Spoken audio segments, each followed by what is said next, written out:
Good afternoon, everyone. We are continuing our module 1 of poetry paper. This is the last category, last main topic, that is poetic types. Where we have discussed the first four ones like lyric, ode, sonnet, and elegy. In sonnet, we have to get some additional details, and I have prepared the file for that. Then the fifth type, you hope you remember how a lyric, how the features of a lyric: intensely personal, comparatively short, and how ode is comparatively serious and dignified composition, and it's actually a kind of lyric. So its parent form is lyric itself, the first type that we discussed. So there is very minute difference. You can locate a few minute details in between. And obviously, when you have some short questions and all, you please note it down. You study it in a thorough fashion. Okay. Then sonnet, I told you, mainly it is about 14 line and expressing single thought and feeling. Then iambic pentameter most often. Then intricate rhyme scheme. For that we need an additional explanation. We'll come back to that later after finishing up the 8 types under prescription. Then elegy. Now you know elegy covering wide range of subjects and mainly the theme of loss, change and all. And some of the elegies which are already introduced to you in History of English Literature paper. These are discussed in Old English Literature category. So at least you know what the theme, how the theme is given to you. Okay. Now to the main fifth type, fifth literary type is ballad. B-A-L-L-A-D, ballad. What is a ballad? It's actually almost equivalent to our uh, traditional, so not even traditional, but sometimes you might have come across people who go for such harvest songs and all. കൊയ്ത്ത് പാട്ട്. Normally those people who are harvesting, who are working in the field, they sing something which is not actually of elegant composition. They sing something for the sake of mainly their purpose is to forget the burden of their task. So ballad is of a Western origin, and there also the idea is the same. It's transmitted orally. First main feature is that it is transmitted orally, means from generation to generation. If not at all always in print medium, through printed format. Like even Beowulf, you have manuscripts. Later, when print technology came into being, you have printed versions, modern versions. Those are written and kept properly well. But unlike that, or many other later writings, ballads are mainly transmitted orally. Orally means oral. It stands for word of mouth. It means word of mouth. Like you are singing and singing, so other people hear your song, they learn it, they go on singing. Then later, for next generation, you transmit that. So you see the new generation kids start singing that. This is the way also this way also you can transmit something. Hmm? And that is the idea of a ballad. It tells the stories most often. Yeah, if it is a ballad, it most often tells a story. A story. Like there's something implied in that. And almost all the literary types carry something like story or something like maybe there. Because, Kathakali, certain visual arts like Kathakali, um, even dance performances like Mohiniyattam, all those, they try to say there are some stories are implied in that. And with their mudras and all, if we know the story, if we can understand they are performing this particular art, they mean this, we can realize the story and what their mudras, their facial expressions, all those mean. The same way, dialect also tells a story. Then ballads are this narrative species of folk songs. Actually, what I mentioned in the beginning, it's almost like folk songs, and sometimes harvest songs. Even you know, people deliberately have some expressions, worldly expressions, phrases, for the sake of actually to forget their burden. Even Hailasa, and all those. Those are not really long songs, lengthy songs. Still, they make use of that. So, which originate and are communicated orally among illiterate or partially literate people. Main idea. It's like illiterate means you are not that people, they are not really much educated. So partially literate. It is common people. These songs are sung and transmitted among very common or layman people. They use it as their for the sake of their own happiness, uh, to forget the burden of their works, or even in gathering to for the mere sake of pleasure. So ballad is very simple in its definition in that sense. You can just recollect what may be the features. Obviously it is among illiterate people, like at least partially literate. That means, yeah, it doesn't demand much of a high composition as you talk about yeah, pentameter, rhyme scheme. All those things may not be there. Such demands in composition, meter, metricular, nothing is demanded in ballad. It's just like you are convenient to sing and you have word combinations of that kind and you sing it and transmit it orally. Okay, yes. Then dramatic monologue. Next one is dramatic monologue. Next type is dramatic monologue. What is that? Dramatic. Drama, it's a term which is again as if, it acts as an synonym for plays. Play really, drama, play. So Nadaka. See, dramatic and monologue. What does it? How does it get connected with the poetry? Dramatic monologue is a type of poem itself, though you can see this drama as a term in between. It's a type of poetry. And what do you mean by monologue? The term mono stands for one. It stands for the term one. The idea of singularity, single. So monologue. Log actually is for talk, speech. Monologue. So monologue is a lengthy speech by a single person. First idea. So lengthy speech, first idea, first characteristic, and it's by a single person. That's why it's monologue. Then what do you mean by dialogue? Obviously, two persons are involved. We always mention dialogue. But did you ever think about this presence? It should be between two people. Then only it can be a dialogue. Obviously, you learned communication, interpersonal, intrapersonal. So then you might come across these ideas. But here monologue is obviously a lengthy speech by a single person. First characteristic is that itself. Then, in a play, when a character utters a monologue that expresses his or her private thoughts, it is called a soliloquy. We are not talking about play, drama. But in a play, if such a speech is by a single person, he or she is talking to himself, the private thoughts, doesn't want to express it to others, doesn't want to share it with other characters on stage, then you call it a soliloquy. But dramatic monologue is another kind of a literary type, which is part of poetry, genre of poetry, but doesn't designate a component in a play. That's why it is not a part of play, but a type of lyric poem. Again, it's a poem, lyric poem, a type of lyric poem. The reason may be that the person's own feeling is expressed. So lyric, how intensely personal a lyric can be.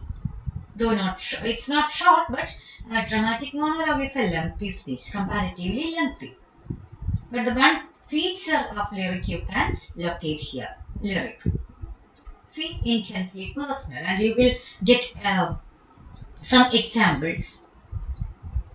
one of the main figures in dramatic monologue composition is Robert Browning. You will come across this writer, and many of his uh, monologues, dramatic monologues, as part of some of the papers. Even in poetry or history of literature paper, you will come across these ideas, these works. And then features. My Last Duchess, first one. My Last Duchess is one of his poems. Andrea del Sarto. So in all this, you can see a single person expressing some intense sorrow, personal conflict, something of that kind. Andrea del Sarto is about a painter who is abandoned by his lover. And throughout his talking about his giving a speech, a very elaborate speech about his career life. In the past, it was flourishing, but later, when her own wife became so obstinate, he had to give up that profession. At least the sincerity towards that profession, passion for that profession, and how at a later point he becomes good for nothing. So he became good for nothing. So this is the way Andrea del Sarto. It's about a painter. And My Last Duchess also expresses the same kind of another conflict of the speaker. Okay. The features. How does a dramatic monologue look like? First feature is given to you already, single speaker. A single speaker, first one, who is patently not the poet. May not be always the poet. Obviously, every time it's safe that we use the term speaker. Instead of the poet says, like the poet sings to the bird. Instead of that, it's safe and more accurate that you use the word speaker. When you write some interpretations and all in poetry, it's preferable that you use the term speaker, who utters the speech that makes up the whole poem in a specific situation at a critical moment. Actually, that's why this is about a specific situation, some conflicts in personal life. So you get a whole clear picture by the end of the dramatic monologue. You get the real conflict, inner thoughts of the person. Okay, and this person addresses and interacts with one or more persons. But we know of the auditor's presence, what they do and say, only from the clues in the discourse of the single speaker.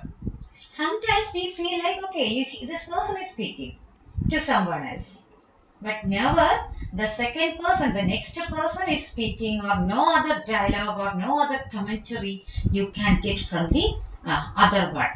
That's why in that case only it becomes a monologue. Otherwise it's a dialogue, a conversation. If more people are there, it may become a discussion or conversation. But you talk about monologue. One person only is speaking, but at times you feel the possible presence of an auditor, another person, a listener. Sometimes the way they react to their comments. Some ideas in some of the dramatic monologues, you get some clues. Even that is from the discourse of the single speaker. That is must. No one else shall be given a chance to speak out if it is to be a dramatic monologue. മനസ്സിലായിട്ടുണ്ടാവും അല്ലേ? ഈ പറഞ്ഞ my last duchess ആവട്ടെ, Andrea del Sarto, ഇതിലൊക്കെ ഇങ്ങനെയാണ്. ആ പറയുന്ന ഒരു വ്യക്തിയുടെ ഇന്നർ കോൺഫ്ലിക്റ്റുകൾ ഇങ്ങനെ പറയുവാണ്. ഞാൻ എത്ര നല്ലൊരു പെയിന്റർ ആയിരുന്നു, ഹൗ സക്സസ്ഫുൾ ആയിരുന്നു എന്നൊക്കെ പറഞ്ഞിട്ട്. അപ്പം ഇവിടെ ഈ ഒരു വൈഫ് ഫിഗറിന്റെ പ്രസൻസ് നമുക്ക് കാണാൻ പറ്റും. അവര് റിയാക്ട് ചെയ്യുന്നുണ്ട്. അവര് വെറുതെ ഇരിക്കുന്നതിൽ പോലും ഇയാൾക്കുള്ള ഒരു എന്താ പറയാ, കോൺഫ്ലിക്റ്റ് എന്നല്ല, ശരിക്കും ഒരു ഇറിറ്റേഷൻ, അല്ലെങ്കിൽ sometimes her stance, how irritating it is to him. അത് നമുക്ക് എവിടെയോ അത് മനസ്സിലാക്കാൻ പറ്റും. At least in some of his personal monologue. അപ്പൊ അവിടെയാണ് ഒരു ഡ്രമാറ്റിക് മോണോലോഗിന്റെ ഫീച്ചേഴ്സ് കംപ്ലീറ്റ് ആവുന്നത്. Okay, yes. Next, seventh point. Seventh point is metaphysical poetry. This term we mentioned somewhere. The term metaphysical, as applied to poetry, was used by Dr. Johnson, one of the prominent critics of the later century. You will come across this person in history paper later, Dr. Johnson, Samuel Johnson. He's a prominent critic in literature and writer as well. So metaphysical, what do you mean by metaphysical? I mentioned this term even before in our discussion in the former some other classes. The reason is metaphysical, the term means beyond physical. It's like a metaphysical school of poetry, that kind of a method of writing. It's deliberately, we mentioned that compass referring to lovers, which is not a very go hand in hand idea. Like we use rose flowers or birds to refer to lovers normally in literature. But these metaphysical poets take a very different turn. They use very different metaphors, sometimes very unlikely ideas, yoked together. Heterogeneous ideas, like very violent ideas, are yoked together. And you feel you are stuck with the kind of combinations and metaphors. Okay, and their thoughts are often new but seldom natural. Not natural, that's it. Compass or some other mathematical instruments and are referring to very intensely, emotionally bound ideas like love or other emotions which are part and parcel of humanity, life.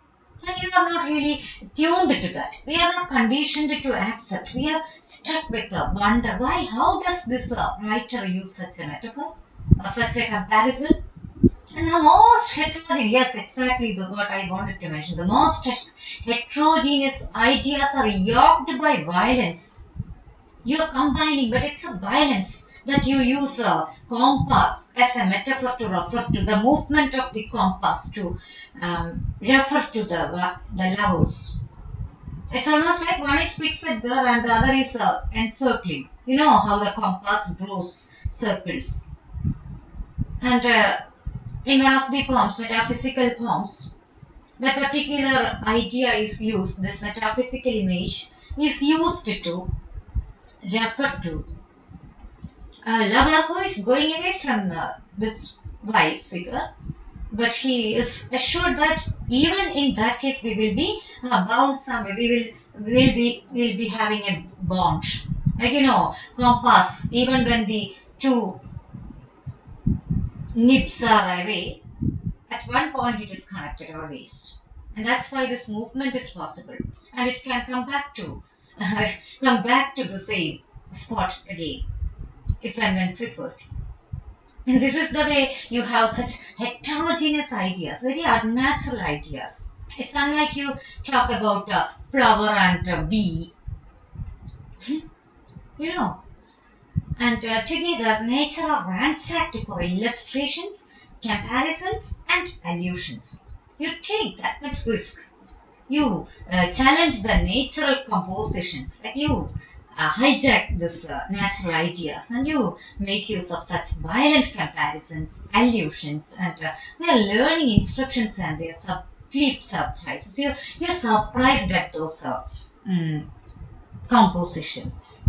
Okay, and their wish was only to say what they hoped had been never said before. Actually, a metaphysical school of poetry was a very chaotic or rebellious turn in poetry.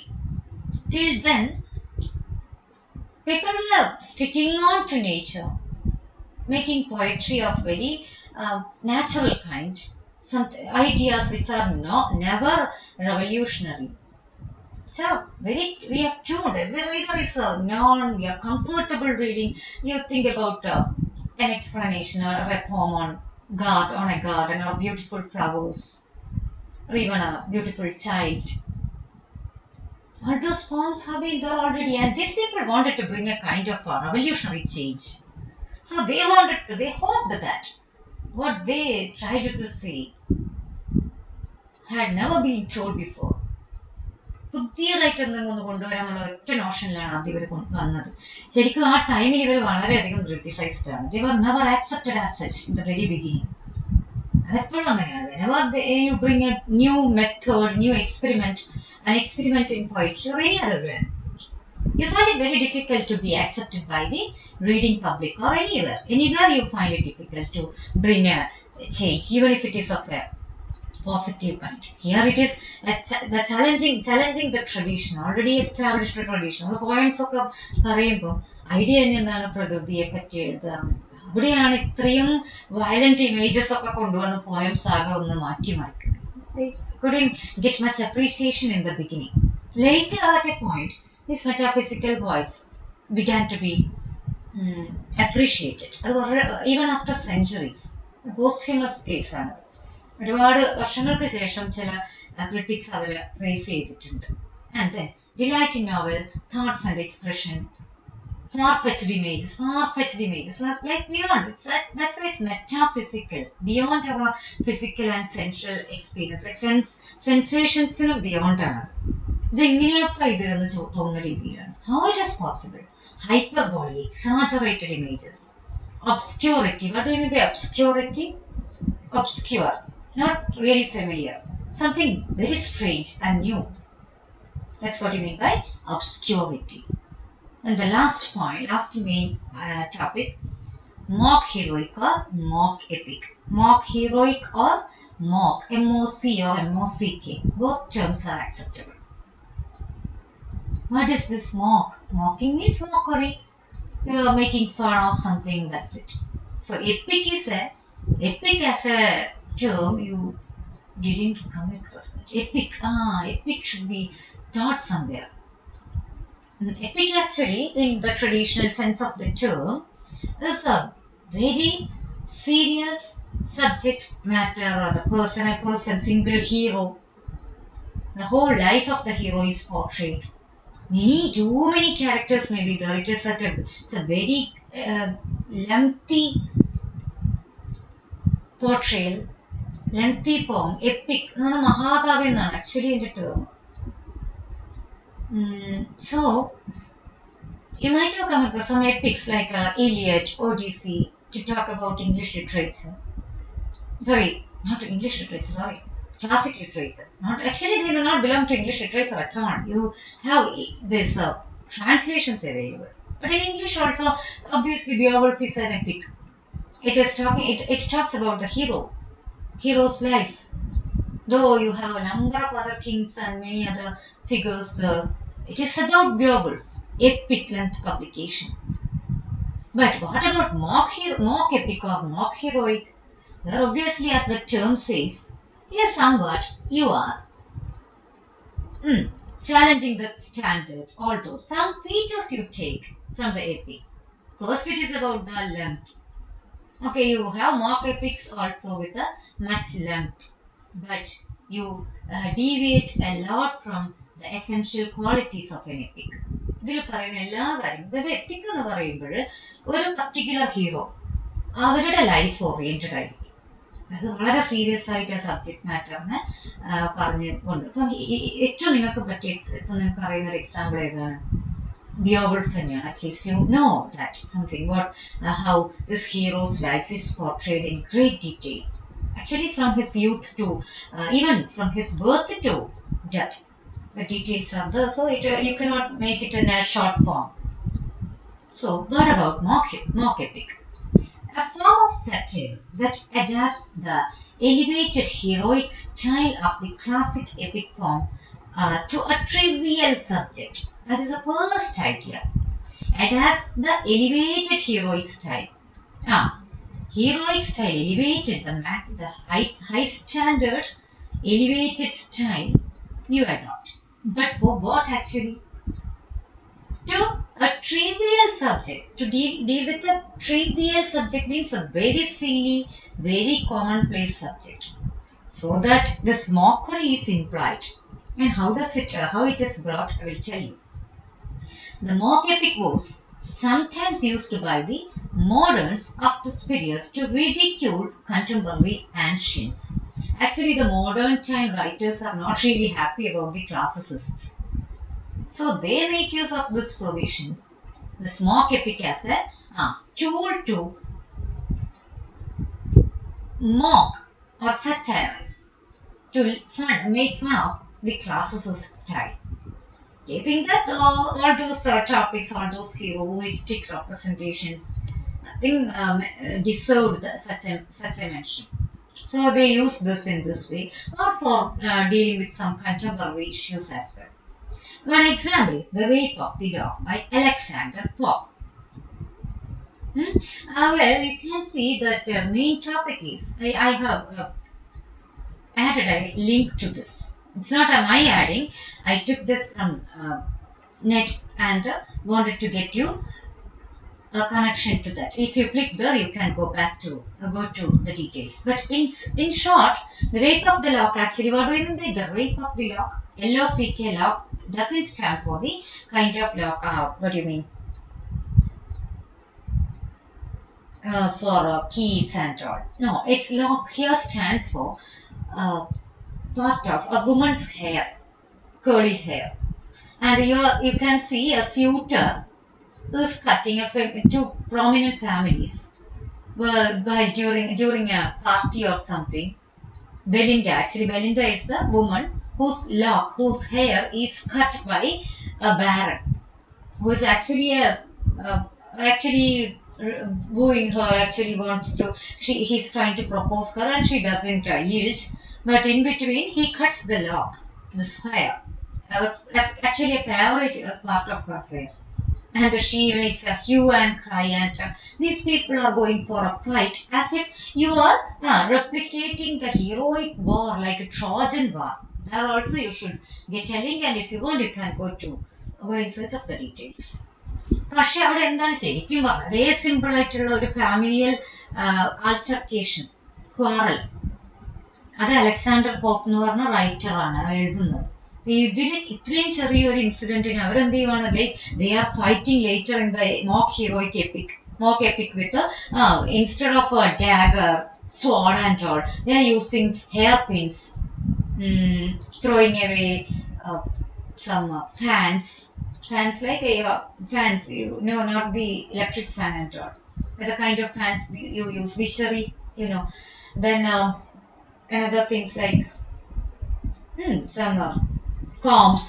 ഇതെല്ലാം എടുത്തിട്ടാണ് അങ്ങോട്ടും ഇങ്ങോട്ടും see people who are later, some people go and ask the baron to get back the lock, and he is refusing that, and in between a fight happens. All these are taken and treated in the incident as if it is comparable to events that sparkled the Trojan War. Then the Trojan War എന്നൊക്കെ പറഞ്ഞാൽ ഏറ്റവും രണ്ട് രാജ്യങ്ങളൊക്കെ തമ്മിലുള്ള വലിയ പ്രശ്നങ്ങളുടെ ബേസിസിലുള്ള ഒരു വാറായിരുന്നു. അതിനോട് അതേ ഈക്വൽ ഇമ്പോർട്ടൻസ് ഈ പറയുന്ന ഒരാളുടെ മുടി rape of the dog means you cutting and harassing that dog. That's all. അവിടെ അത്രയും സീരിയസ്നെസ് കൊടുത്തുകൊണ്ട്, പക്ഷെ നമുക്കതെന്താണ് ഇംപ്ലൈഡ് ആണ്, ഇറ്റ്സ് ജസ്റ്റ് അബൌട്ട് നോക്കിങ് തന്നെയാണ് ഉദ്ദേശിക്കുന്നത് അറിയാൻ പറ്റും. So this is the way you have mock epics. And most mock epics begin with an invocation to the muse. Invocation means, my dear muse. Muse means the goddess of poetry. And help me to bring words to form beautiful poems. That kind of a part is there in every mock epic. Use the familiar epic devices of set speeches, supernatural interventions, and descents to the underworld, as well as infinitely detailed descriptions of protagonist activities. Lot of activities, all those you can see. Very underground journey. Actually, you have some of the supporters of Belinda going in search of some strong figures, some powerful figures, supernatural powers to seek help to fight with the baron. All these are part of this particular mock epic. And thus they provide much scope for display of the author's ingenuity and inventiveness. So this is about an inventive technique, inventive writing. something new. So you're trying to put yourself your ideas in a mold which is already established kind. Like epic is already an established type, and you are using your creativity to display some events which are not actually that serious, but you are using some of the features of epic as a epic, and you mock the particular topic under reference. So that's all with these 8 types of literary genre. So sonnet, I told you we are coming back to sonnet. You see here, they have the main features like 14 lines and iambic pentameter, all those. Let us keep it all those there. But intricate rhyme scheme is mentioned there, and I told you we have to know 2 main varieties of sonnets. Sorry. Yes. 2 main varieties like sonnet, all types of sonnets, all kinds of sonnets are with the 14 lines. But actually, it was invented by the Italian sonneteer Petrarch, Petrarch, Petrarch. And we always mentioned this intricate rhyme scheme like A, B, B, A, B, B, A, all those. Actually, Petrarchan sonnet takes the rhyme scheme A, B, B, A, A, B, B, A, C, D, E, C, D, E. What is that? What is that? Actually, this is a text which is giving you the background to English literature by B. Prasad. I have taken that part actually without typing because we have an example as such here. So Petrarchan sonnet takes this kind of a rhyme scheme. What is that actually? Let us see. It's an example. A, B, B, A, A, B, B, A, C, D, C, C, D, C. A, B, B, A. So, just one example. Petrarchan sonnet takes A, B, B, A, A, B, B, A, C, D, C, C, D, E, C, D, E. We don't have an example typed as such here. But another one takes A, B, B, A, B, B, A, C, D, C, C, D, C, D, D. Sorry. C, D, C, D, C, D. Then what do you mean by all this? Let us see. This A, B, B, A. Let's have a look at this.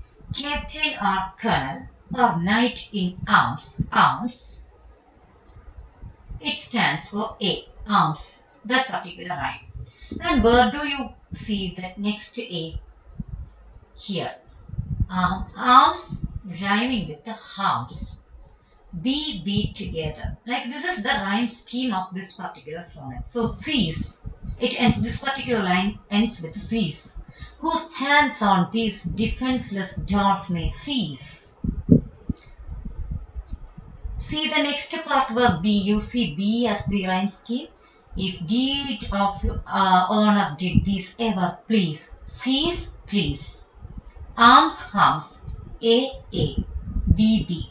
In between. So this is the way different sonnets take different rhyme schemes, but you have to note down mainly this one. Petrarchans together take A, B, B, A. Means here if there is C's here, only in the 4th line you can see some other rhyming word matching with that. The line number 2 and 3 may be rhyming equally. 1 and 4 may be having the same rhyme scheme, rhyming words. So this is all with this concept. നമ്മൾ പറയുമ്പോൾ അത്രയേ ഉള്ളൂ. കാരണം ഇവിടെ ഇപ്പൊ എന്താണ് ഇത് ഒരു എക്സാമ്പിൾ മാത്രമാണ്. ഇത് അതിൽ നൈറ്റ് എന്ന് പറഞ്ഞത് എ ആണ്. സോറി നൈറ്റ് അല്ല, ആംസ് എന്ന് പറയുന്നതിന് ആംസ് ഏകദേശം ഒരു ടേം നിങ്ങൾക്ക് മനസ്സിലായി, അല്ലെങ്കിൽ ആ റൈമിന്റെ ഒരു സൗണ്ട് മനസ്സിലായി. അപ്പൊ അവിടെ എ വേറെടുത്ത് എവിടെയാ വരുന്നത്? ആംസിന് ഏകദേശം സെയിം ഈക്വലന്റ് സൗണ്ട് വരുന്ന ഹാംസ്. ഇനി വേറെ നോക്കിയോ, അതേ പോയത്തില് വേറെ എവിടെയൊക്കെ എ വരുന്നു അവിടെയൊക്കെയും hams, charms. See another A, charms. Another A here, warms. See how genius that a poet composition is. Charms, then again another A you can see warms, all those ends with this rhyming, ends with this sound. What about B?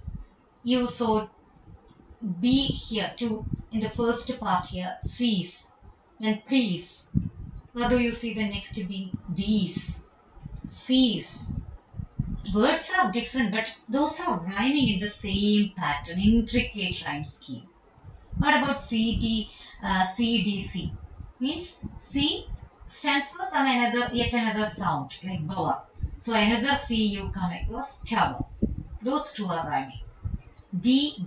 Wherever you see this D as the next word to represent letter to represent that spell, air, bear. That's all. So just be aware that first type is Petrarchan sonnet, where you have this kind of a rhyming scheme. CDE, ABBA. So the first four stanzas in the same pattern, and then the next 3 plus 3 stanzas. So altogether you have 14 lines. There is no compromise in the number of lines. So 4 plus 3 plus 3 equal to 14. Okay, then we have sonnet, English sonnet. Actually, this is something different. Like sonnet is not following the model of Petrarch, but we have an very good example, and now hope you know. നമ്മളിങ്ങനെ ABB എന്നൊക്കെ പറഞ്ഞിട്ട് കാര്യമില്ല. എന്താണ് ഇത് ഉദ്ദേശിച്ചെന്ന് ഇപ്പോൾ മനസ്സിലായിട്ടുണ്ടാവും. അപ്പോൾ A എന്ന് പറയുന്ന ലെറ്റർ വരുന്നിടത്തൊക്കെയും ഒരേ തരത്തിലുള്ള റൈം പാറ്റേൺ വരുന്ന വേർഡ്സ് ഇവർ ചൂസ് ചെയ്യുകയാണ്. So that's very tough an activity.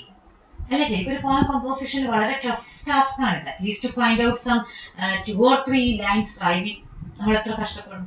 അവിടെയാണ് എല്ലാം കൃത്യമായിട്ട് അവർ പറയുന്ന ആ പാറ്റേണിൽ വരുന്നത്. And next type is English sonnet. ഈ സോണറ്റിൽ രണ്ടെണ്ണം മെയിനായിട്ട് നിങ്ങൾ നോക്കേണ്ടത് അത് ഇംഗ്ലീഷ് സോണറ്റ് ആണ്. ആക്ച്വലി അത് in 16th century Wyatt and Surrey they revived. Actually, they took it from the Italian model and revised it. അവരുടെ ഒരു മോഡലിലേക്ക് വരുത്തി ആ പാറ്റേൺ ഈ പറയുന്ന ABBA എന്നുള്ളതിനെയൊക്കെ മാറ്റി അതിൽ ABAB CD EF GG എന്നാക്കി. 49 സെക്കൻഡ് ABAB 4 CD 4. അതായത് ഫസ്റ്റ് സ്റ്റാൻസയിൽ ഇങ്ങനെ first line rhyming with the second rhyming with the fourth. Then another sound in the fourth stanza, the first with the third, the second rhyming with the fourth. So you see ഇതൊന്നും അല്ലാത്ത sound ആയിരിക്കും EF പക്ഷെ അവർ രണ്ടും തമ്മിൽ rhyming ആണ്. And last two the same way. ഇത് ഇവരുടെ English സോണറ്റിന്റെ revival ആണ്. ആക്ച്വലി ഇംഗ്ലീഷിലേക്ക് സോണറ്റ് ടൈപ്പ് വരിക, അതായത് ഇറ്റാലിയൻ മോഡൽ. നമ്മളെപ്പോഴും ക്ലാസിക് ലിറ്ററേച്ചർ ഓർമ്മിക്കുക, അതിൽ നിന്നാണ് ഇംഗ്ലീഷിലേക്ക് വരുന്നത്.